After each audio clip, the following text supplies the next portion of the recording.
ప్రార్థనలు చేయటం, దేవుని వాక్యాన్ని సాక్ష్యాలు చెప్పటం, వాక్యం చెప్పటం, ప్రార్థనలు చేయటం, పాటలు పాడటం, ఇవన్నీ అభ్యాసంలో మనం ఎప్పుడైతే ఉండగలుగుతామో మనకు కొంత ధైర్యం వస్తుంది.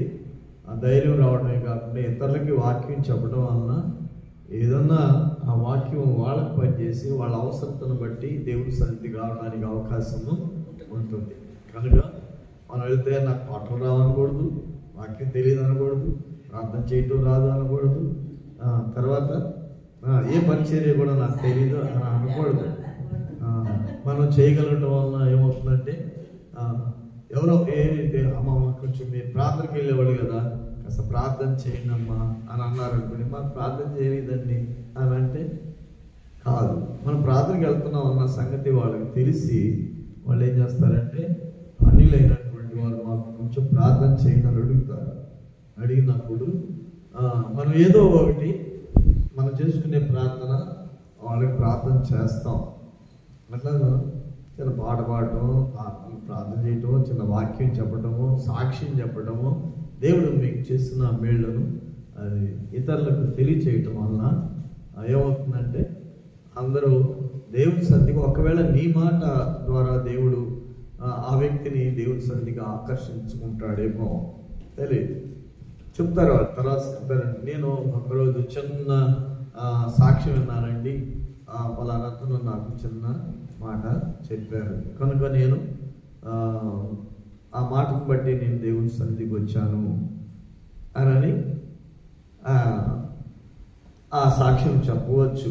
కనుక మనం మౌనంగా ఉండకూడదు. దేవుని వాక్యము ఎవరికైనా చెప్పినప్పుడు, వారి కోసం ప్రార్థన చేసినప్పుడు, మీరు చేసిన ప్రార్థన, మీరు చెప్పిన సాక్ష్యము, మీరు చేసిన ప్రార్థన ఆ వ్యక్తిని దేవుని సన్నిధికి నడిపిస్తుంది. చదువురాదు ఒక ఆమె, చదువురానటువంటి ఆమె ఏం చేసిందంటే గేదెలు కాసుకుంటా ఉంది. అయితే ఆమె గేదెలు కాసుకున్న సమయంలో రోడ్డు మీద గేదెలు కాసుకుంటే ఆ రోడ్డు పక్కన ఆ రోడ్డును పోయే వాళ్ళకి స్వార్థ ప్రకటించడానికి బైబిల్ తీసుకుని వెళ్ళేదాన్ని. చదువు రాదా, సైకిల్ మీదనో లేకపోతే బండి మీదనో నడిచి వెళ్తున్న వాళ్ళలో చూసి అక్కడ దగ్గరికి అయ్యా ఈయన వాక్యం ఇలా తీసి అయ్యా ఇదేంటో చదవమనేది. చదవమంటే చదివేవాళ్ళు, చదివిన తర్వాత అయినా చదివించిన వాళ్ళు చదువుతారు కదా, చదివిన తర్వాత చూసావయ్యా దేవుడు ఎంత గొప్పవాడు అని ఆ మాటలు ఆమె కొన్ని మాటలు చెప్పేదాన్ని. అట్లాగా ఆ పరిచర్య, చదువు రాదు, ఏం తెలీదు, కానీ వృద్ధురాలు అయినా కానీ స్వార్థ ప్రకటిస్తుంది. కనుక వాళ్ళు ఆ మాటను బట్టి ఏమో ఒక రోజు ఒక అమ్మాయి ఇలాగ చెప్పింది, దేవుడు గొప్పవాడంట, దేవుడు ఇలాంటి గొప్ప కార్యాలు చేస్తాడంట అని చెప్పేసేసి వాళ్ళు దేవుని సన్నిధికి వచ్చి దేవుని మాటలు విని వారు మేలు పొందినటువంటి వారుగా ఉంటారు. కనుక మనం ఎలా ఉంటున్నామంటే దేవుని వాక్యాన్ని వింటున్నాం కానీ మనం ఇతరులకి బోధించలేని వారుగా ఉంటున్నాం, చెప్పలేని వారుగా ఉంటున్నాం, మన సాక్ష్యాలు చెప్పలేని వారుగా ఉంటున్నాం. మనం పాటలతో ఆనందించడం, శ్రమ వచ్చినప్పుడు ఏం చేయాలి, సంతోషం కలిగినప్పుడు పాటలు పాడాలి, శ్రమ వచ్చినప్పుడు ప్రార్థన చేయాలని దేవుని వాక్యం ఉంది. కనుక కొన్నిసార్లు మనం పాటలు పాడుకోవడం వలన సంతోషాన్ని మనం బయటికి చూపించగలుగుతూ ఉంటాం. ఏదన్నా సమస్య వచ్చినప్పుడు కూడా పాటల ద్వారా మనం సంతోషాన్ని మనం వ్యక్తపరచగలుగుతూ ఉంటాం. కనుక మనం అలాగా ఉండాలి. సరే, దేవుని వాక్యాన్ని చదువుకుందాం. కొన్ని నిమిషాలు దేవుని వాక్యాన్ని మనం ధ్యానం చేద్దాం. ప్రత్యేకమైనటువంటి ఇది లేదు, కానీ ఏంటంటే స్త్రీలకి సంబంధించిన విధానాల్లో కాదు, పురుషులైనా స్త్రీలైనా దేవుని దృష్టికి ఆత్మలు ఇవేంటి, ఆత్మలు. లోక సంబంధంగా మనం స్త్రీ పురుషులుగా ఉన్నాం. అయితే ఈ స్త్రీలు పురుషులైనా కానీ మనం ఆలకించవలసినటువంటి మాటల్లో గొప్ప విషయం ఉంది. దేవుని వాక్యంలో స్త్రీలకి ఒక ప్రాధాన్యత ఉంది. జ్ఞాన జ్ఞానము గల స్త్రీ అని ఉంది. జ్ఞానం గల స్త్రీ. మా జ్ఞానం గల స్త్రీ ఏంటంట? తన ఇల్లును కట్టును అని రాయబడి ఉంది. కనుక స్త్రీకి జ్ఞానం కావాలి, వివేకం కావాలి. కనుక ఎక్కువగా స్త్రీలైన వారు ప్రార్థనా పరులై ఉండాలి. ఎందుకంటే పురుషులైనటువంటి వారు పని నిమిత్తము బయటకు వెళ్తారు.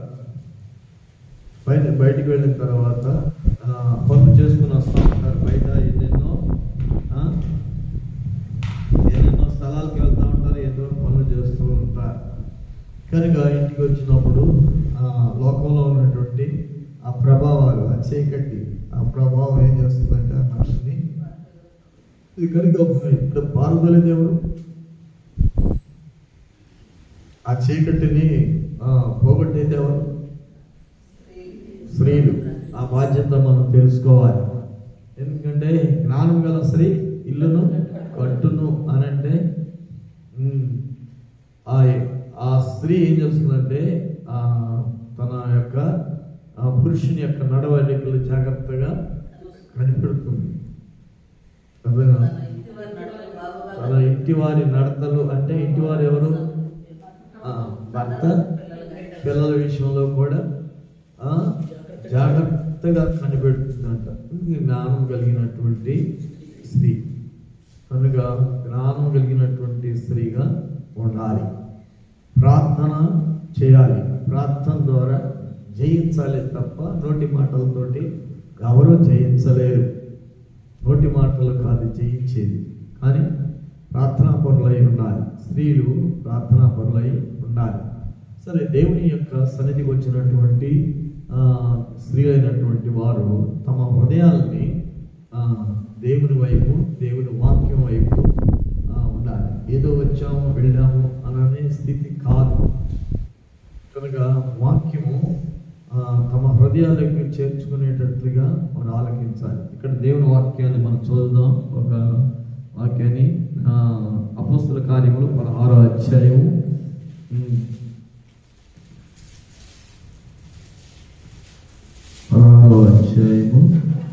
14వ వచనం చదువుతాం. 14-15 వచనాలు. 16వ అధ్యాయము 14-15 వచనాలు. అప్పుడు లూదియా దైవభక్తి గల యొక్క స్త్రీ వినుచుండెను. ఆమె ఓదారంగు పొడిని తొలితైన పట్టణస్థలాలు. ప్రభు ఆమె హృదయము తెరిచిన కనుక పౌలు చెప్పిన మాటలందు లక్ష్యముంచెను. ఆమెయు ఆమె ఇంటివారు బాప్తిసం పొందినప్పుడు నేను ప్రభునందు విశ్వాసం గలదాన్ని మీరు ఎంచితే నా ఇంటికి వచ్చి ఉండునని వేడుకొని మమ్మను బలవంతము చేసెను. ఇక్కడ పౌలు ఫిలిప్పీకి వచ్చిన తర్వాత అక్కడ కొందరు స్త్రీలతో వారితో మాట్లాడటం అనేది ప్రారంభించినట్లుగా వ్రాయబడింది. ఇక్కడ చూడండి పైన, విశ్రాంతి దినమున గవిని దాటి 13వ వచనం, నదీ తీరమున ప్రార్థన జరుగుననుకొని అక్కడికి వచ్చి కూర్చుండి కూడి వచ్చిన స్త్రీలతో మాట్లాడుచుంటిమి. ఇక్కడ పౌలు తన అనుచరులు కూడా ఆ స్థలానికి వచ్చి దేవుని వాక్యాన్ని బోధించాలని స్త్రీలతో మాట్లాడుతున్నప్పుడు వారిలో ఎస్పెషల్లీ ఈ లూదియా స్త్రీని ఎందుకు బైబిల్లో రాయబడి ఉంది. ఆమె వచ్చి ఆమె చేసే పని కూడా రాశారు. కానీ ఏదో సంథింగ్ ఏ పని చేసినా కానీ ఆ పని కూడా రాశారు. కానీ దేవుని యొక్క మాటల యందు ఆమె లక్ష్యముంచెను అని రాయబడింది. ఎప్పుడైతే దేవుని మాటల యందు లక్ష్యముంచే కలిగే ఆ మనస్సు ఉందో అప్పుడు దేవుడు ఏం చేశాడంటే ఆ హృదయాన్ని తెరిచాడు. అక్కడ రాయబడిన మాట, లూదియా హృదయాన్ని ఎవరు తెరిచారు? ప్రభువు ఆమె హృదయమును తెరిచెను. అది కావాల్సినది ఏంటంటే మనం దేవుని సన్నిధికి వెళ్ళేటప్పుడు కూడా ప్రార్థన చేసుకొని వెళ్ళాలి. దేవుని సన్నిధికి వచ్చినప్పుడు కూడా ప్రార్థన చేయాలి. ప్రభా, నా హృదయము తెరువుము, ఈ దినము నా హృదయము తెరువుము.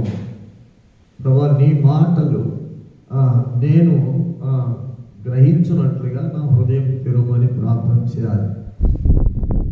మనం ప్రార్థన చేయగలిగినప్పుడు మనం ఎంతైతే ప్రార్థన చేసి ఎంత ఆశతో మనం వెళ్తామో దేవుడు అంత ఆ వాక్యాన్ని అవగాహన చేసుకొని అది మనకు అనుకూలముగా ఉండేటట్లుగా చేస్తాడు.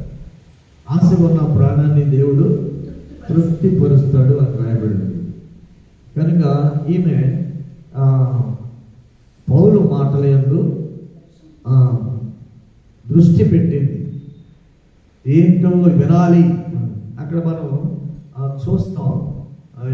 ఎక్కడంటే 19వ అధ్యాయంలో లూకాసు వార్తలో కూడా ఎవరంటే తీయద్దురండి, ఎవరో జక్కయ్య ఆశ కలిగి ఉన్నాడు. ఎవరో చూడాలని ఆశ కలిగి ఉన్నాడు.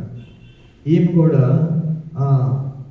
పౌలు చెప్పే మాటల యందు ఆశ కలిగి ఉన్నది.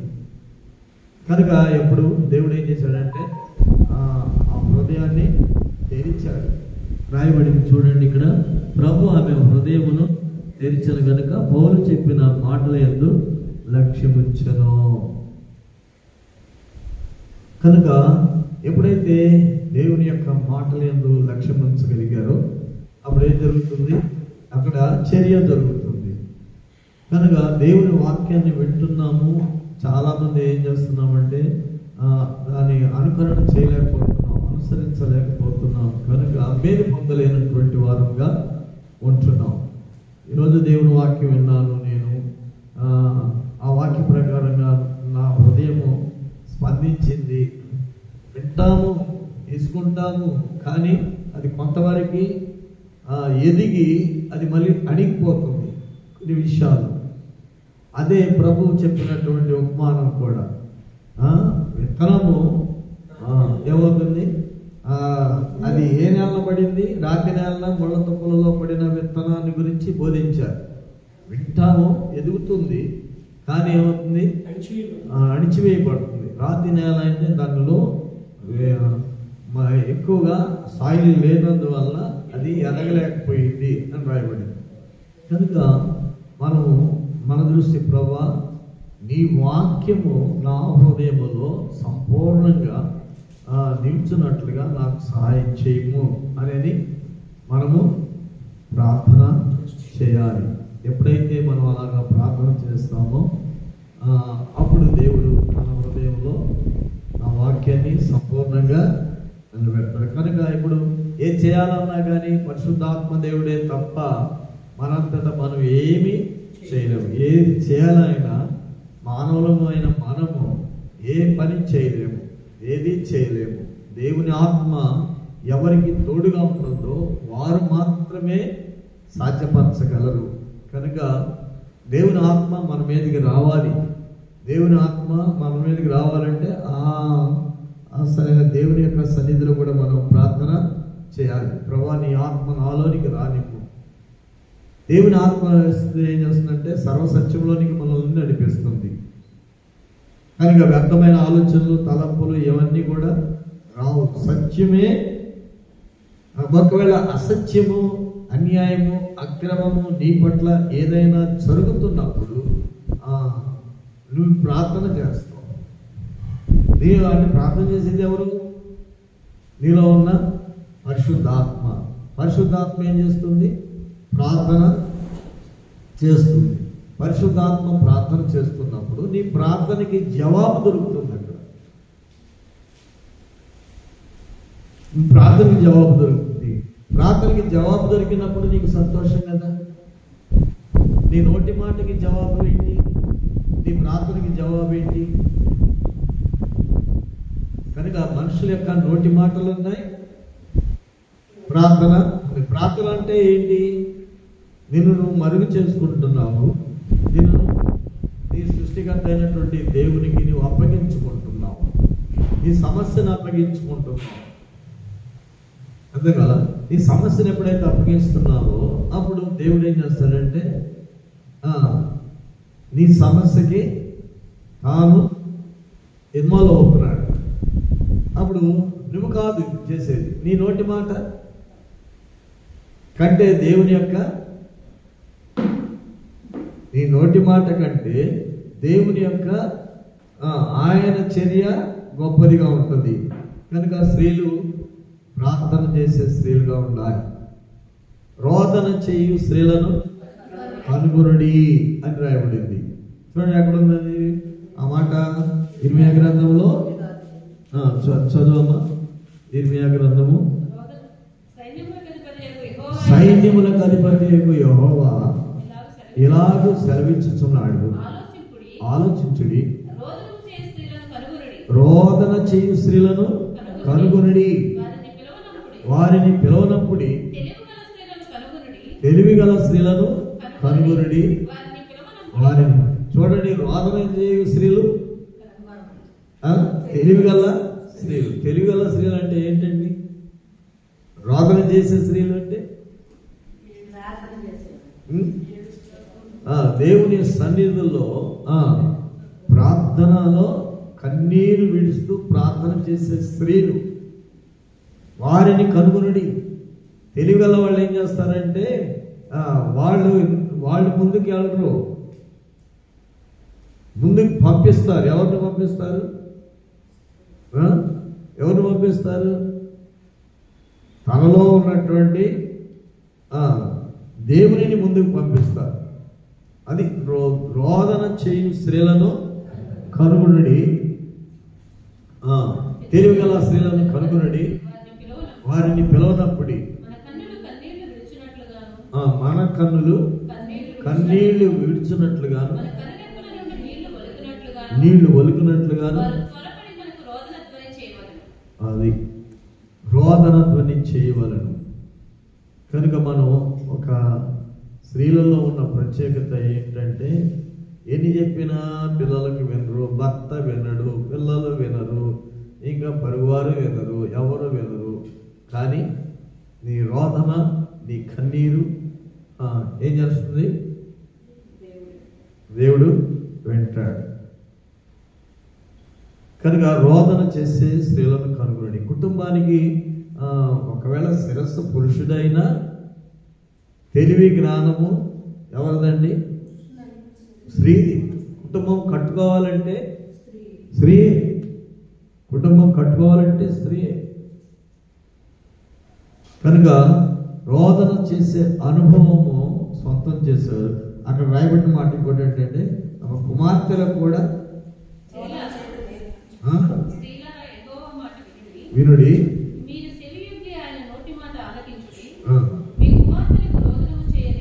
ఏం నేర్పాలంటండి? కుమార్తెలకు అని రాయబడిందా? కుమార్తెలకు కూడా ఏం నేర్పాలి? తనకు రోదన చేసే అనుభవం ఉంటే పిల్లలకు కూడా, తన కుమార్తెలు కూడా, ఆమె ఏ ఇంటికి వెళ్ళినా కానీ ఆ చిన్నది ఏం నేర్చుకుని వచ్చిందండి? ఇజ్రాయిల్ చిన్నది సిరియా దేశానికి, ఇజ్రాయెల్లో ఉన్న చిన్నది ఆ సిరియా దేశానికి ఏమి నేర్చుకుని వచ్చింది? తను ఆ సమాధానము, ఆ నెమ్మది, ఆ ప్రేమ, వాటిని నేర్చుకుని వచ్చింది కనుక కఠినమైనటువంటి పరిస్థితుల్లో ఉన్నటువంటి వారి దగ్గర, నయమాను యొక్క భార్య దగ్గర పరిచారం చేస్తున్నటువంటి ఆ చిన్నది ఏం కోరుకుంటుంది? శత్రువుల యొక్క క్షేమాన్ని కోరుకుంటుంది. శత్రువు యొక్క క్షేమాన్ని కోరుకునే విధానం నేర్చుకుని వచ్చిందా? ప్రశంసించబడిందా లేదా? ఆ మాట ఫలించిందా లేదా? ఫలించింది. ఆమె తర్వాత రాయబడలేదు కానీ ఆమె గురించి, ఆ చిత్రాన్ని గురించి రాయలేదు కానీ ఎంత ఘనంగా పరిచారకురాలుగా చూశారు. కానీ ఎంత ఘనంగా ఎంచుకొని ఉంటారో అను కదా. అలాంటి వారు ఎంతమంది బైబిల్లో రాయబడలేదు? ఎంత ఘనంగా ఎంచబడిందో. అలాంటినే ఏమి నేర్పాలంట? పిల్లలకి ఏమి నేర్పాలి? పిల్లల్ని ప్రార్థనకు తీసుకెళ్ళటం, చిన్నపిల్లల్ని ప్రార్థనకు తీసుకెళ్ళటం, యవనస్తులైనటువంటి పిల్లల్ని ప్రార్థనకు తీసుకెళ్ళటం, వారి కోసం ఎంత ప్రయాసపడాలో తల్లి. అంటే మరి ఆడపిల్లల కోసం, కుమార్తెల కోసమైనా కుమారుల కోసం ప్రయాసపడడం అవసరం లేదా? వాళ్ళ కోసం కూడా కుటుంబాన్ని కట్టును అంటే కుటుంబంలో ఉన్న భర్త కానీ, పిల్లలు కానీ, తను కానీ వారి కోసము చేయవలసిన ప్రార్థన. నీవు ఎవరి కొరకు ప్రయాసపడి అలసితువో వారికి అలాగే జరుగుతుంది. నువ్వు ఎవరి కోసము ప్రయాసపడి అలసితువో వారికి అలాగే జరుగుతుంది. నీ ప్రయాస వ్యర్థం కాదు అనే బావు. నీ ప్రయాస వ్యర్థం కాదు. నువ్వు పడిన ప్రయాస ఏంటి? లౌకికంగా లోకం కోసం కాదు, కానీ కన్నీరు విడిచి ప్రార్థన చేసినావు కనుక ఆ ప్రార్థన ఫలితాన్ని ఇస్తుంది. కనుక పిల్లరా, ఇక్కడ భార్యలైనటువంటి వారు జ్ఞానం కలిగినటువంటి వారుగా ఉన్నప్పుడు వారి జ్ఞానము ఫలించేదిగా ఉంటుంది. మరి ఇక్కడ నాబాలు గురించి మనం చూస్తాం. నాబాలు మొరటివాడు. ఏ గోత్రికుడు?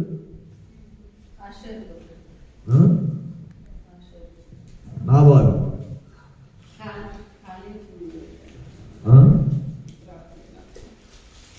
అవును, కాలేబు గోత్రికుడే, యోధా గోత్రికుడే. నాబాలు ఎలాంటి వాడు?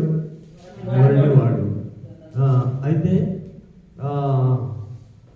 ఒక సందర్భం వచ్చినప్పుడు దావీదు తన పరివారం అందరూ కూడా నాబాలుకున్నటువంటి సంపదన అంతటిని కూడా కాపాడాడు. సమయం వచ్చినప్పుడు సహాయాన్ని ఆర్థించినప్పుడు నాబాలు మొరటివాడు కనుక మొరటి మాటలు మాట్లాడినప్పుడు ఏమైంది? మీలో ఇంకా ఎవరు ఒక్క మగ పిల్లవాడిని కూడా ఉండకుండా హతమార్చడానికి ఏం చేస్తున్నాడు?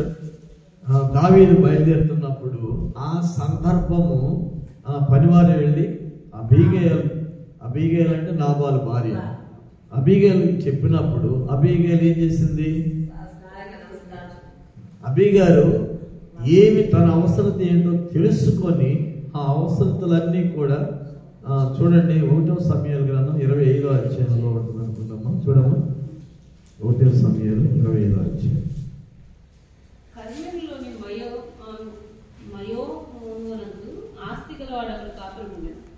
అతడు బహు భాగ్యవంతుడు. అతనికి 3000 గొర్రెలను 1000 మేకలు ఉండెను. అతడు కర్మేలులో తన గొర్రెల పొచ్చు కత్తిరించుడికే పోయిండెను. అతని పేరు నాబాలు, అతని భార్య పేరు అబిగాయిలు. ఈ స్త్రీ సుబుద్ధి కలదై ఒక్కసియై ఉండెను. అతని చర్యలను బట్టి చూడగా నాబాలు మోటువాడును దుర్మార్గుడై ఉండెను. అతడు కాలేబు సంతతివాడు. చూడండి, అతడు మొరటివాడు కానీ కాలేబు సంతతి వాడు. కాలేబు ఎలాంటి వాడండి? దేవుని వెంబడించిన వారి కుటుంబంలో కాలేబు సంతతిలో ఎలాంటి వాడు పుట్టాడు? మొరటివాడు పుట్టాడు. కానీ ఇక్కడ తనకి ఎలాంటి భార్య, ఎలాంటి స్త్రీ భార్య అయింది? జ్ఞానం కలిగిన స్త్రీ. అక్కడ మనం ఎంత చదువుకోవద్దు కానీ కిందకి వెళ్ళిపోదాం. చూడండి 17వ వచనం. మా యజమానునికి అతని ఇంటి వారందరికీ వారు కీడు చేయ నిశ్చయించి ఉన్నారు కనుక ఇప్పుడు నీవు చేయవలసిన దాన్ని బహు జాగ్రత్తగా ఆలోచించుము. మన యజమానుడు బహు పనికి మాలినవాడు, ఎవరిని తనతో మాట్లాడలేడని. అందుకు అబిగయీలు నాబాలుతో ఏమీ చెప్పగా త్వరపడి 200 రొట్టెలను 2 ద్రాక్షారసపు తిత్తులను వండిన 5 గొర్రెల మాంసమును 5 మానికల ఏచిన ధాన్యమును 100 ద్రాక్షాగెలను 200 అంజూరు పాడలను గాతబొమ్మల మీద వేయించి, మీరు నాకంటే ముందుగా పోవడి, నేను మీ వెనుక నుండి వచ్చిందని తన పని వారికి ఆజ్ఞ ఇచ్చి గాతబొమ్మ మీద వెక్కి పర్వతపు లోయలోనికి వచ్చుచుండగా దావీదును అతని జనులను ఆమెకు వెదురుపడిరి. ఆమె వారిని కలుసుకొనెను. అంతకు మునుపు దావీదు నాబాలుకు కలిగిన దాని అంతటిలో ఏదీయూ పోకుండా ఈ అరణ్యములో అతని ఆస్తి అంతయు నేను వ్యర్థముగా కాయిచూ వచ్చిదిని. ఉపకారములకు నాకు అపకారం చేసి ఉన్నాడే అని అనుకుని అతనికున్న వారిలో ఒక మగ పిల్లవాడినైనను తెల్లవారునప్పటికీ లేదా దేవుడు మరీ గొప్ప అపాయము దావీదు శత్రువులకు కలగ చేసి ఉండెను. చూడండి, అలాంటి నిబంధన చేసుకున్నాడు. తెల్లవారి పాటికి ఒక్క మగ పిల్లవాడిని కూడా ఉండదు. కానీ ఏం చేశాడు, వాళ్ళ గొర్రె మందలను అన్నిటినీ కూడా భద్రంగా కాశాడు. కానీ అతనికి సందర్భం వచ్చినప్పుడు అడిగినప్పుడు యెషయా ఎవరు, దావీదు ఎవరు అని రెగ్యులర్గా మాట్లాడాడు. ఆ మాట్లాడినప్పుడు సందర్భం తీసుకుని ఆ మాటను బట్టి ఏం చేస్తున్నాడు, హతమార్చడానికి ప్రయాణం అవుతున్నప్పుడు అందులో ఒక పనివాడు వచ్చి అబిగేయులతో మాట్లాడుతున్నాడు. మన యజమాని ఎలాంటి వాడు అంటే పనికి మాలిన వాడు. పనికి మాలిన వాడిని బట్టి ఏం చేస్తుంది ఆమె, ఏమైనా చెప్పిందా? వెళ్ళిపోయి ఆమె వెళ్ళి చెప్పిందా, అయ్యా అట్లా కాదు ఇలా కాదు ఇలా చేయాలని చెప్పిందా? చెప్పలేదు. కానీ ఏం చేసింది, త్వరగా కొన్ని సిద్ధపరచుకొని వెళ్ళినట్లుగా అక్కడ వ్రాయబడి ఉంది. అక్కడ రొట్టెలు సిద్ధపరిచింది, ద్రాక్ష తిత్తులను సిద్ధపరచుకుంది, గొర్రెల మాంసాన్ని సిద్ధపరిచింది, వేచిన ధాన్యాన్ని సిద్ధపరిచింది, ద్రాక్ష గెలలను సిద్ధపరిచింది, అంజూర పాడాలను సిద్ధపరిచింది. తీసుకొని వెళ్ళి అక్కడికి కిందకి వెళ్ళినప్పుడు చూడండి, దావీదును కనుకొని గాతగుమ్మ ఎదురు నుండి త్వరగా దిగి దావీదునకు సాష్టాంగ నమస్కారం చేసి అతని పాదములు పట్టుకుని ఇట్లనెను, నా ఏలినవాడా ఈ దోషము నాదని ఎంచు, నీ దాసురాలనైన నన్ను మాట్లాడనివ్వు, నీ దాసురాలనైన నేను చెప్పు మాటలను ఆలకించుము. చూడండి ఈ మాట ఎంత గొప్పది. అక్కడ నీ దాసురాలైన నన్ను మాట్లాడేము, ఈ దోషం నాదని ఎంచుము. ఎవరి దోషం ఎవరిదండి? జ్ఞానం గల స్త్రీ చేయాల్సిన పని. దేవునితో అనుబంధాన్ని పెంచుకోవాలి. దేవునితో ఎప్పుడైతే అనుబంధాన్ని పెంచుకుంటామో, దేవుని సన్నిధిలో ప్రార్థన ఎప్పుడైతే చేస్తామో, ఈ దోషము నాది, నా భర్తది కాదు, నాది దోషం అని అనుకుంటుంది. ఎవరిది అసలు దోషం? భర్తదే. కానీ తన మీద వేసుకుంది. అవన్నీ తీసుకెళ్ళిపోయి అక్కడ ఎవరితో మాట్లాడుతుంది? నా ఏలినవాడ ఈ దోషము నాదని ఎంచుము, నీ దాసురాలు నన్ను అని ఏం చెప్తుందండి? ఆలకించుము.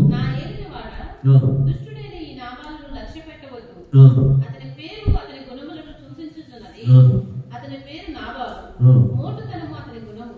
నా ఏలినవాడు పంపించిన పనివారు నాకు కనబడలేదు. నా ఏలినవాడ, యెహోవా జీవము తోడు, నీ జీవము తోడు, ప్రాణహాని చేయకుండా యెహోవా నిన్ను ఆపి ఉన్నాడు. నీ చెయ్యి నిన్ను సంరక్షించునన్న మాట నిజమని యెహోవా జీవము తోడు, నీ జీవము తోడు అని ప్రమాణము చేయుచున్నాను. చాలండి. చూడండి ఇక్కడ ఎంత ఆమె తెలుసు భర్త ఎలాంటి వాడు, మరి అంత స్థితిలో కూడా కాపురం చేస్తుంది. అతని గుణం ఏంటో తెలుసు, అతని పలికిమాలిన స్థితి తెలుసు, అతని ఎలాంటి వాడో తెలుసు. కానీ యెహోవా జీవముతోడు అసలు ఎంత ప్రాధేయపడుతుందో వెళ్ళి పాదాల మీద పడి ఆ దోషం నాదని ఎంచుకో అని చెప్పేసేసి అంత ప్రాధేయపడినప్పుడు ఏమైందండి? ఆ యుద్ధము అంటే ఆయన అనుకున్నటువంటి ఆ మనస్సు, ఆ మగ పిల్లలందరినీ కూడా హతమార్చాలని అనుకున్నటువంటి ఆ స్థితి ఏమైపోయింది? ఆగిపోయింది. జ్ఞానం గల స్త్రీ చేపట్టే విధానాలు కనుక మూర్ఖురాలు అని వాక్యం. జ్ఞానం అనేది అక్కడ భార్యాభర్తల మధ్య జరుగుతున్నటువంటి ఆ విధానాలలో మరి తన అంత వచ్చి తను ధనవంతుడు. నాబాలు అనేవాడు ధనవంతుడే కాకుండా కాలేబు గోత్రికుడు. కాలేబు ఎక్కడ నుంచి వచ్చాడు? యోధా గోత్రికుడు. కనుక ఆయన అలాంటి కుటుంబంలో పుట్టి కూడా మొరటుతనంగా ఉంటున్నాడు. క్రైస్తవ జీవితంలో కూడా కొంతమంది ఎలా ఉంటే వారు ఉంటారు. దేవుని బిడ్డలని చెప్పుకుంటున్న వాటిలో కూడా ఎలా ఉంటారు. అలాంటి స్థితిలో స్త్రీకి ఉన్నటువంటి జ్ఞానము గొప్పది. స్త్రీ చేయవలసినటువంటి పాత్ర ఏంటో ఆమె చేస్తుంది. ఇవన్నీ మనం తీసుకెళ్ళి ఇవ్వకపోయినా కానీ మనలాంటి వాళ్ళని ప్రభు పాదాలు అంటే రోదన చేయు స్త్రీలను దేవుని సన్నిధిలో తన కుమారుడైనా భర్త అయినా తన పొరుగువారైనా తన మీద వస్తున్నటువంటి విధానాలను బట్టి ఏం చేయాలి? రోదన చేయాలి. దేవుని సన్నిధిలో రోదన చేయగలిగినప్పుడు దేవుడు ఏం చేస్తాడు? ఆ కార్యము సఫలం చేస్తాడు, మారుస్తాడు. దేవుడు మార్చాలి. మన నోటి మాటలతో మనం ఎన్ని మాట్లాడినా కానీ ఆ మాటలు వ్యర్థమే. ఎన్నైనా మాట్లాడు. ఇవన్నీ బహుమానాలన్నీ దావీదికి తీసుకెళ్ళి సాగిలు పడినట్లు దేవుని సన్నిధికి వచ్చి నీవు ఆ మాటలన్నీ తెచ్చుకొని దేవుని సన్నిధిలో ప్రార్థన చేస్తూ రోదన చేసినప్పుడు నీ ప్రార్థనకి జవాబు వస్తుంది. అప్పుడు నీ ప్రార్థన ద్వారా జయించావా, నోటి మాటల ద్వారా జయించావా? ప్రార్థన ద్వారా జయించావు. అప్పుడు నీకు అర్థమవుతుంది కదా, నువ్వు ప్రార్థన, నేను ఇంత ప్రార్థన చేశాను, నా ప్రార్థనకి జవాబు దొరికింది. స్త్రీలకు ఉన్నటువంటి ముఖ్య స్థితి అదే. 31వ అధ్యాయమా 30వ అధ్యాయంలో సామెతల గ్రంథం ఆ స్త్రీ ఏం చేసింది? ఎక్కడ వస్తుందంట? తన భర్తని జ్ఞానం కలిగి నోరు తెరిచి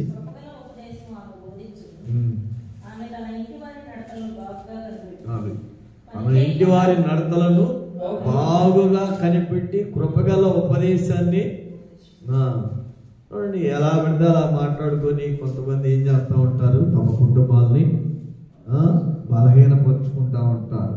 కనుక స్త్రీకి ఒక ప్రాధాన్యత ఇవ్వబడింది. స్త్రీకి ఒక ప్రాధాన్యత ఇవ్వబడింది బైబిల్లో. చాలామంది ఇందాక చెప్పుకున్నాం కదా, వృద్ధురాలు చదువురాని ఏం చేస్తుంది? ఒక ఆత్మని సంపాదించడానికి బైబిల్ తీసుకెళ్తుంది, కానీ చదువు రాదు. కానీ వచ్చే పోయే వాళ్ళకి వాక్యం చెప్తూనే ఉంది. వాళ్ళు వచ్చి దేవుని సన్నిధిలో మేలు పొందుతూనే ఉన్నారు. కనుక అలాగే మన జీవితాల్లో కూడా దేవుని యొక్క జ్ఞానము, దేవుడిచ్చినటువంటి జ్ఞానం బట్టి మనం నోరు తెరవకుండా ఉంటే దేవుడు ఏం చేస్తాడు? ఆయన నోరు తెరుస్తాడు, ఆయన మాట్లాడతాడు. మరొకటి విషయం ఏంటంటే, అంటే మనము దేవుని వాక్యమందు లక్ష్యముంచగలిగినప్పుడు దేవుడు మన హృదయాన్ని తెరిచి ఆ వాక్యాన్ని మన హృదయంలో నిండుగా నింపుతాడు. మనం నేర్చుకున్నది ఏంటంటే ప్రార్థన. విరిగి నలిగిన హృదయంతో కన్నీటితో చేసే ప్రార్థనకి ఫలితము నువ్వు సంపాదించాల్సింది లోకంలో ఏం లేదు.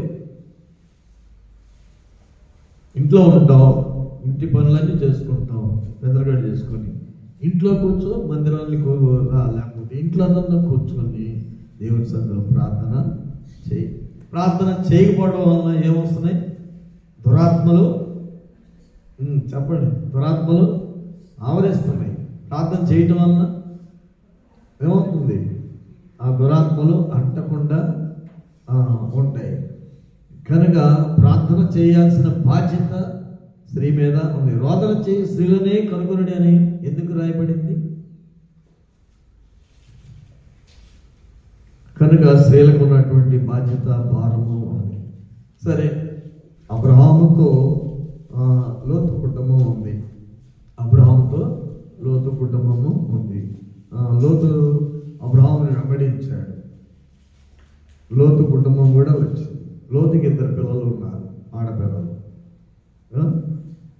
సరే, వాళ్ళిద్దరి మధ్య సంపద పెరిగిపోవడం వల్ల వేరైపోయారు. వేరైపోయి ఎక్కడికి వెళ్ళిపోయాడు? సొదొమ గొమొర్రా వెళ్ళాడు. అబ్రహాము తనున్న స్థలంలో ఉన్నాడు. సొదొమ గొమొర్రా పరిస్థితి చూస్తే దేవునికి అదే దుర్గతితో ఉంది, నాశనం చేయాలి. కానీ అబ్రహాం ఏం చేశాడు? దేవుని సన్నిధిలో ప్రాధేయపడ్డాడు అని చెప్పే కదా. 10 మంది నీతిమంతులు ఉంటే ఆ పట్టణము ఆ పడతాను అన్నాడు. అక్కడికి వెళ్ళాడు ఈయన. ఎక్కడికి వెళ్ళాడు? లోతు భార్య, 2 పిల్లలు. అక్కడికి వెళ్ళాడు. అక్కడ నీతిమంతుడే. కానీ ఏం జరిగింది? పేతురు పత్రికలో రాయబడిన మాట చూడండి. పేతురు రాసిన పత్రిక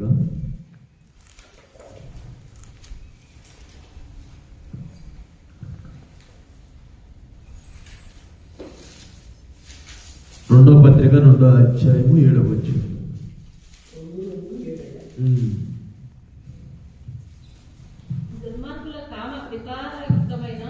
దుర్మార్గుల కామ వికారయుక్తమైన నడవడి చేత బహు బాధపడిన నీతిమంతుడకు లోతును తప్పించెను. ఆ నీతిమంతుడు వారి మధ్యను కాపురం ఉండి తాను చూచిన వాటిని బట్టి వినిన వాటిని బట్టి వారి అక్రమమైన క్రియల విషయంలో దినదినము నీతి గల తన మనసును నొప్పించుకొనుచు వచ్చెను. ఏమైపోతున్నాడండి? ఎక్కడికి వెళ్ళాడు? అక్రమమైన క్రియల విషయంలో అక్కడికి వెళ్ళాడు. ఎక్కడికి? వాళ్ళ పద్ధతులు సరిగా లేవు. అయినా కానీ అక్కడ దుర్మార్గులు కామవికారయుక్తమైన నడవడి చేత బహు బాధపడిన నీతిమంతులకు లోతును తప్పించను అని. అంటే దేవతలు ఏం చేశారు? తప్పించారు. అప్పటికి నీతిమంతుడా కాదా? నీతి ఎక్కడ నేర్చుకున్నాడు? అబ్రహాం దగ్గర నీతి నేర్చుకున్నాడు. నీతి మరి అబ్రహాం నుంచి వేరైపోయిన తర్వాత ఏమొచ్చాడు? ఎక్కడికి వచ్చాడు? సొదొమ గొమొరకు వచ్చాడు. అక్కడికి వచ్చిన తర్వాత ఎవరిని చూసి ఏమవుతున్నాడు? ఆ నీతిమంతుడు అంటే దేవుడి చేత నీతిమంతుడని ఎంచబడ్డాడు. కానీ ఆ నీతిమంతుడు ఏమవుతున్నాడు? చూడండి, ఆ నీతిమంతుడు వారి మధ్యన కాపురం ఉండి. ఎవరి మధ్యన? వారి మధ్య కాపురం ఉండి అంటే సొదొమ గొమొర ప్రజల మధ్య కాపురం ఉండి. ఎక్కడి నుంచి వచ్చాడు?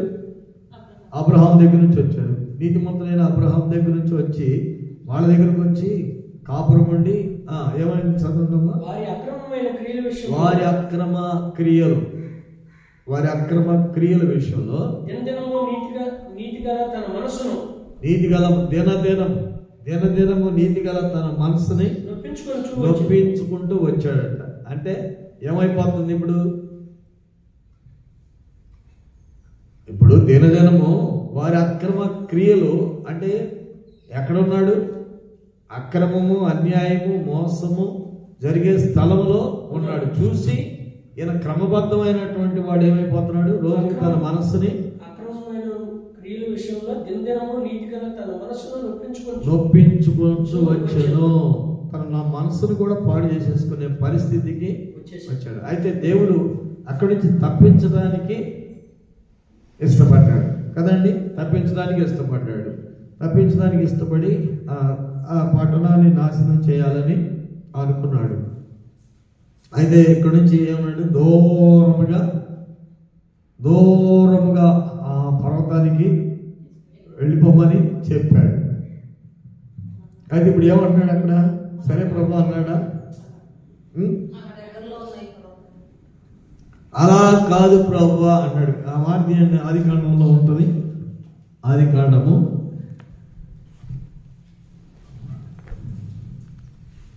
18వ అధ్యాయం 9వ చదవము. లోతు అలాగూ కాదు. ఇదిగో నీ కటాక్షము నీ దాసుని మీద వచ్చినది. నా ప్రాణము రక్షించుట వలన నీవు నా ఎడల కనపరిచిన నీ కృపను గణపరిచితిని. నేను ఆ పర్వతమునకు తప్పించుకుని పోలేను. ఈ కీడు నాకు సంభవించి చచ్చిపోదునేమో. ఇదిగో పారిపోవటకు ఈ ఊరు సమీపములో ఉన్నది. అది చిన్నది. నన్ను అక్కడికి తప్పించుకుని పోలేము. ఆ పర్వతానికి వెళ్ళలేదంట. ఎక్కడున్నాడు? ఈ చిన్న గ్రామానికి వెళ్తానంటాడు. వింటున్నాడా? ప్రభు మాట వినే స్థితికి వచ్చాడా? ఎందుకని? అబ్రహాము నీతిమంతుడైనటువంటి అబ్రహాముని దాటిపోయి తన ఇష్ట ప్రకారంగా సొదొమ గొమొరలో నివాసం చేశాడు కనుక తప్పించడానికి దేవదూతలు వచ్చారు. కానీ చెప్పిన మాట అలా కాదు ప్రభా అని దూతలకు చెప్తున్నాడు, అది ఆ పర్వతానికి వెళ్ళిపో, దూరంగా వెళ్ళిపో, ఆ స్థితికి దూరంగా వెళ్ళిపోమని చెప్తే, అలా కాదు దగ్గరలోనే ఉంటాను, ఆ ఊరికి వెళ్ళిపోతానని చెప్పేసి అక్కడికి వెళ్ళాడు. అని చెప్పినప్పుడు సరే వెళ్ళండి అని చెప్పేసి ఏం చెప్పాడంటే, వెనకకి తిరగవద్దు, ఆ పట్టణాన్ని దహించేటప్పుడు దానిని వెనక తిరిగి చూడవద్దు అని చెప్పాడు. అవునా కదా? ఇప్పుడు భార్య భర్త నీతిమంతులే కదా, వాళ్ళు పిల్లలు కూడా నీతిమంతులే. అక్కడ రాయబడి ఉంది, ఏ పురుషుడు కూడనటువంటి కన్యకులు ఉన్నారు ఇద్దరు. అవునా కదా? వాళ్ళు చేసే ఆ పొరపాటుకి పిల్లల్ని కూడా అప్పగించడానికి ముందుకు వచ్చేసాడు. లోతు నీతిమంతులైన లోతు అని రాయబడింది. కనుక భార్య నీతిమంతురాలే. కానీ ఏం జరుగుతుంది ఇక్కడ? ఇక్కడికే వెళ్ళిపోతాం ప్రభా, ఈ దగ్గరలోకి వెళ్ళిపోతాం ప్రభా అని అన్న మాట అనేది తన స్వచ్ఛతమైంది. సరే వెనక తిరగకూడదు అని చెప్పినప్పుడు వెళుతూ ఉన్నప్పుడు ఆ దహించబడుతున్నటువంటి స్థితిని బట్టి వెనక్కి తిరిగినాం. స్త్రీ బలహీనమైన ఘట్టమే కదా, జ్ఞానవంతురాల బలహీనమైన ఘట్టమా? బలహీనమైన ఘట్టం అయిపోయింది. ఆమె వెనక్కి తిరగకుండా ఉన్నట్లయితే వెనకకి తిరిగింది. తిరగడంలో ఏమైపోయింది? ఉప్పు స్తంభం ఆయను అని రాయబడింది. కానీ ఆ తర్వాత జరిగిన చర్య మనకి అక్కడ అర్థమవుతుంది. ఆ ఊరికి వెళ్ళిన తర్వాత ఆ పిల్లలు, అంటే నీతిమంతుడైన లోతు ఏమైపోయాడు, పిల్లలు ఏమైపోయారు, భార్య ఏమైపోయింది, ఏమైపోయింది? అదే భార్య వెనక్కి తిరగకుండా ఉన్నట్లయితే ఆ లోతు భార్యని జ్ఞాపకం చేసుకున్నాడని సువార్తల్లో కూడా లోకా సువార్తలో రాయబడింది. కనుక వెనకకి తిరిగే మనస్సు, అభ్యంతరపరిచే మనస్సు, భక్తి చేసే వాళ్ళని ఫాలో అవ్వలేనటువంటి స్థితి, వెనకకి తిరగటం అంటే ఏంటంటే స్త్రీ బలహీనమైన ఘట్టం. అక్కడ వెనకకి తిరిగి ఏమైపోయింది? కుటుంబాన్ని పాడు చేసుకున్నట్లుగా. అందుకే జ్ఞానం కలిగినటువంటి స్త్రీ తన ఇల్లును కట్టును. కనుక అబీగయలు ఏం చేసింది? అంటే దేవుని యొక్క కృపను బట్టి, దేవుని బట్టి అతను మోటువాడన్న సంగతి తెలిసి తాను జ్ఞానంతో అడుగు వేసింది. అడుగు వేయడం వలన తన పరివారాన్ని అందరినీ కూడా రక్షించుకోండి. తర్వాత దేవుడు ఆయన కొట్టాడు, ఆయన చనిపోయాడు. అలాగా కాకుండా గ్రహించింది, అతని పేరులోనే ఉంది మొరటుతనం. మరి మొరటువాడిని ఎందుకు చేసుకుంది? మొరటువాడిని తెలిసి చేసుకుందా, తెలియకుండా చేసుకుందా? ఏదైనా కానీ తెలిసి చేసినా తెలియకుండా చేసుకున్నా, ఏం చేసుకున్నా మొరటివాడు. పెళ్ళైన తర్వాత మొరటివాడే కనపడుతుంది. ధనవంతుడిగా చేసుకోవచ్చు, తర్వాత మంచి గోత్రికుడని చేసుకోవచ్చు. కానీ మొరటివాడు ఎప్పుడయ్యాడు? ఈ విషయంలో మొరటివాడిగా కనపడ్డాడు. ఇప్పుడు మరి ఏం చేయాలి? ఇప్పుడు ఆమె జ్ఞానాన్ని ఉపయోగించాలా లేదా?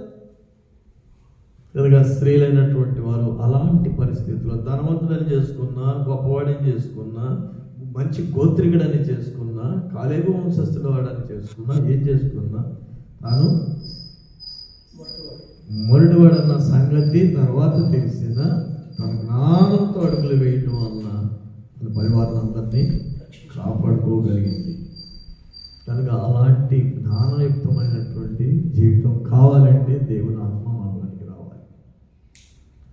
విద్యాశ్రీ ఏం చేసింది? ఆమె వాక్యమందు లక్ష్యం ఉంచింది, దేవుని బిడ్డల యొక్క మాటల యందు లక్ష్యం ఉంచింది. కనుక దేవుడు తన హృదయాన్ని తెరిచాడు.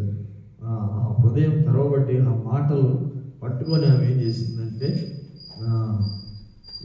యోగ్యురాలు కాగలిగింది. తన ఇంటి వారందరినీ కూడా రక్షణలోనికి నడిపించుకోగలిగింది. కనుక స్త్రీకి అలాంటి బాధ్యత ఉన్నది. ఎక్కువగా ఏం చేయాలి? రోదన చేసే స్త్రీలను కనుగొనండి. స్త్రీలు, పురుషులు ఏడవరండి ఎక్కువగా. వాస్తవం చెప్పాలంటే స్త్రీలకే కన్నీళ్ళు వస్తాయి. బాగా కన్నీళ్ళు రావాలంటే మొన్న మోతడికి వెళ్ళాము. మోతడికి ఆదివారం వెళ్తే అంతకుముందు వారంలో ఆ అమ్మాయికి గ్యాస్ ప్రాబ్లం వచ్చేసి ఇట్లా అంటా ఉంది, కూర్చోలేకపోతుంది. అలాంటి పరిస్థితి. నువ్వు ఉన్నా కదా, ఉన్నావా? అలా ఉంది పరిస్థితి. నా దగ్గర ఒక ట్యాబ్లెట్ ఉంటే వేసుకోమా అని అంటే ఏదో తాత్కాలికంగా అలాగా రిలీఫ్. ఎలా మళ్ళీ వచ్చే ఆదివారానికి ఏం చేసిందంటే యాక్టివ్గా వచ్చేసింది. ఏంటమ్మా ఎలా ఉంది నీకు అని అంటే, నేను కన్నీళ్ళు విడిచి గంటసేపు ప్రార్థన చేశాను. కన్నీళ్లు విడుస్తూ గంటసేపు ప్రార్థన చేశాను. గేదలు ఉన్నాయి, పని ఉంది, రెస్ట్ ఉండదు వాళ్ళకి, ఏముండదు. 3 చిన్న పిల్లలు, ఎంత పిల్లలు, కుటుంబాలకు తెలుసు ఎంత బతికించే బతికించాయి. నీ నామం కొరకు బ్రతుకుతాను, లేకపోతే చనిపోతే మాత్రం ఈ పిల్లల్ని ఏం చేయాలని రోగం చేసి ప్రార్థన చేసుకున్నానని చెప్పి బాగా కన్నీళ్ళు విడిచి ప్రార్థన చేస్తే ఏమైంది? ఆ నెప్పెట్టిపోయింది, ఆ పారిపోయిందండి. అసలు ఆ దగ్గర నుంచి అసలు లేదు. నాకు చెప్పగలే బలాచార్యం అయిపోయింది. అబ్బా, ఈ పిల్లకున్న విశ్వాసం నాకు లేదే, అలాంటి రోదన నాకు లేదే. నేను ట్యాబ్లెట్లు తెచ్చుకొని వేసుకుంటున్నాను. ఈ అమ్మాయి ట్యాబ్లెట్ లేకుండానే విశ్వాసంతో దేవుని దగ్గర నుంచి ఫ్రీగా ఉంది. అమ్మాయి చాలా ఫ్రీగా ఉంది. అంటే అక్కడ కన్నీరు విడిచే స్థితి కావాలి. ఎప్పుడైతే కన్నీరు విడిచి ప్రార్థన చేస్తామో, శరీర వ్యాధి కంటే నీకు వస్తున్న అపాయం కానీ, ఏ శత్రుత్వం కానీ, ఏ విరోధ భావం కానీ, ఏదైనా కానీ దేవుడు దూరము చేస్తాడు తప్పనిసరిగా. కనుక రోదన చేసే స్త్రీలను కనుగొనండి అని దేవుని వాక్యం. మనం కన్నీటి ప్రార్థన. మరి వాళ్ళ భర్త అస్సలు ప్రార్థనగా రాడు. ఎంత చెప్పినా రాడు, ఎన్ని చెప్పినా రాడు. తీసుకెళ్ళడానికి అక్కడికి ప్రార్థనలో నుంచి తీసుకెళ్ళడానికి వస్తామంటాడు. అక్కడ దాకా తీసుకొస్తాడో లేదో మరి తెలియదు, కానీ తీసుకెళ్ళడానికి మాత్రం వస్తాడు. అలాంటి వ్యక్తి మరి ఆ అమ్మాయి ఆ పిల్లల్ని వేసుకొని వస్తుంది. చక్కగా దేవుడు ఎంత స్వస్థత ఇచ్చాడు. నేను అనుకున్నాను, ఎంత స్వస్థత ఈ అమ్మాయికి అంటే. కన్నీటి ప్రార్థనలో ఉన్నటువంటి శక్తి చాలా గొప్పది. కనుక మన జీవితాల్లో కూడా మనం రోదన చేసేవారంగా, స్త్రీలకు ఉన్నటువంటి ప్రాధాన్యత. కన్నీటి ప్రార్థన నిన్ను కాపాడుతుంది, నీ కుటుంబాన్ని కాపాడుతుంది, నీ బిడ్డలను కాపాడుతుంది, నీ భర్తని కాపాడుతుంది. నీ భర్తను అప్పుడే ఎక్కడ పెడతావు? గవిని పెద్దలలో అక్కడ ఉంచుతామంట అని రాయబడింది కదా. దేశపు పెద్దలతో కూర్చుండును. గవిని యొక్క పేరు పొందిన వాడై. ఎవరు చేసేది? ఎవరు చేసేది? జ్ఞానవంతురాలు. దేవుడు జ్ఞానవంతురాలైన స్త్రీ చేస్తారు. మూర్ఖురాలు వెనక్కి తిరిగి ఆ వెనక తిరిగే స్వభావం నేర్చుకుంది. ఎక్కడికి పోయి? సొదొమ గొమొర్రా వెళ్ళి వెనక్కి తిరిగే స్వభావం నేర్చుకుంటే ఉన్న ఆస్తి అంతా పోయింది. తను పాడైపోయింది. కుటుంబము శాపగ్రస్తం అయిపోయింది. 2 కుమార్తెలు కూడా. కనుక జీవితంలో కన్నీటి ప్రార్థన ఎప్పుడైతే మనం చేయగలుగుతామో అప్పుడు మనము గొప్ప కార్యాలు మనం చేయగలుగుతాం. కనుక ముందు దేవుని సన్నిధికి వెళ్ళేటప్పుడు మనం మన హృదయాన్ని తెరువు. ప్రభువా, నీ మాటలు నా హృదయాల్లో దాచుకోవాలి. ప్రభు ఆమె హృదయాన్ని తెరిచను కనుక దేవుని బిడ్డ చెప్పిన మాట లక్ష్యము ఉంచను అని రాయబడింది. తర్వాత తన కుటుంబీకులందరూ కూడా మార్పు చెందడానికి అవకాశం కలిగింది. తాను చిన్న తేదైరా పట్టణస్తురాలు, చిన్న ఊదా రంగు అమ్ముకునే పొడి అమ్ముకునేవాడు. ఏం పెద్ద ఇది కాదు. మరి ఎస్పెషల్లీ ఆమె గురించే రాయాల్సిన పని ఉంది. అనేకమైన స్త్రీలు అక్కడ ఉన్నారు కదా, అనేకమైన స్త్రీలు ఉన్నారు కదా. ఆమె గురించి రాయబడింది ఏంటి? తెరవబడింది కదా. మన హృదయాలు తెరవబడి, మన హృదయం ఎప్పుడైతే తెరవబడుతుందో అప్పుడే మనము దేవుని మాటలను పట్టుకుంటాం, కానీ మనుషుల యొక్క చర్యల్ని పట్టుకోం. మన హృదయాలు తెరవబడాలి. ఎప్పుడైతే మన హృదయాలు తెరబడతాయో దేవుని వాక్యానికి ప్రాధాన్యత ఇస్తాం, మనుషుల్ని పక్కన పెట్టేస్తాం. అబిగయలు చేసిన పని అది. తన భర్తను కూడా పక్కన పెట్టింది. భర్తకి చెప్పి తీసుకెళ్ళిందా, చెప్పడం తీసుకెళ్ళిందా? అంతే. దేవుని సన్నిధిలో చేయగలిగినటువంటి గొప్ప గొప్ప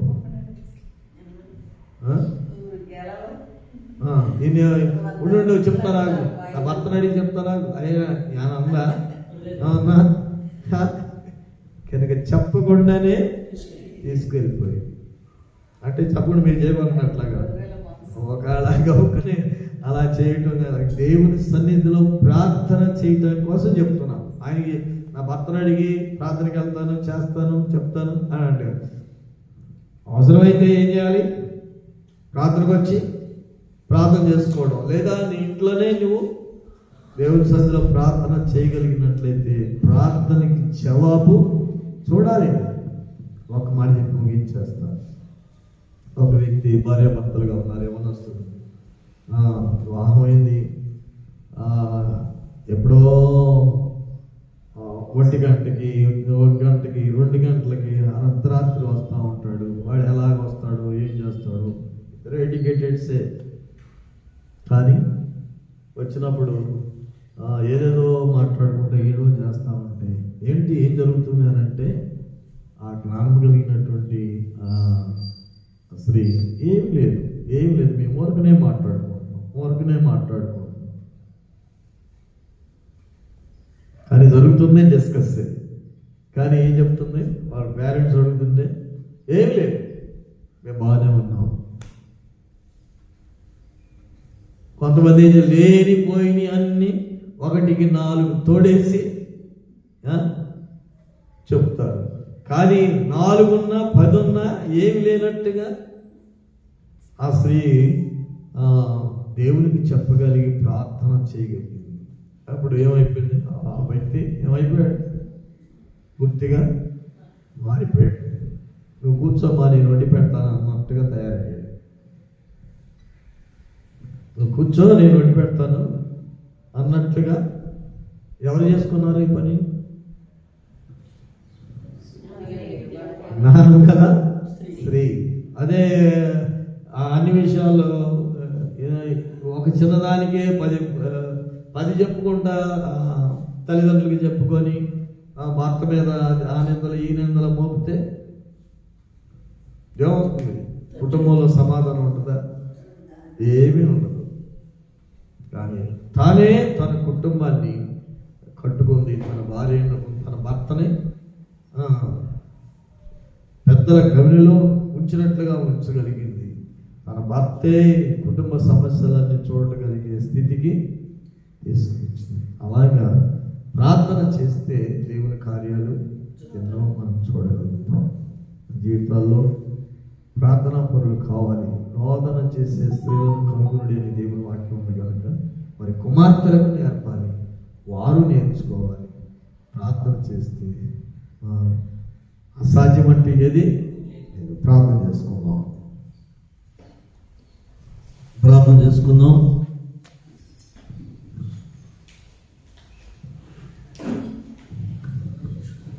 చిన్న ప్రార్థన చేద్దాం.